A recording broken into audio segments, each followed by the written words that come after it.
I see these national polls.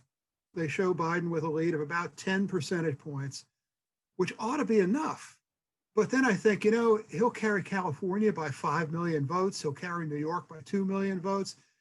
What's going to be going on in the rest of the country where Trump is possibly eking out a narrow victory in Florida, North Carolina, Michigan, Pennsylvania?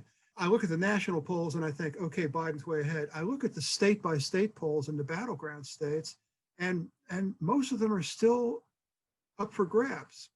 So I think there's a lot of uncertainty here, apart from the uncertainty of getting the votes counted and reported and so on. Yeah, I was equally wrong last time as well. The blue wall cracked, and even cracked ever so slightly, but it was enough.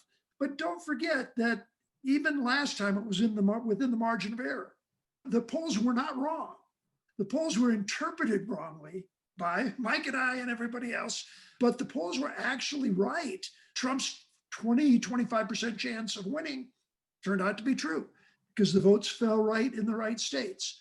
I think it's lower than 20% this time, but it's still not that far outside the margin of error, depending on what goes on the next couple of weeks.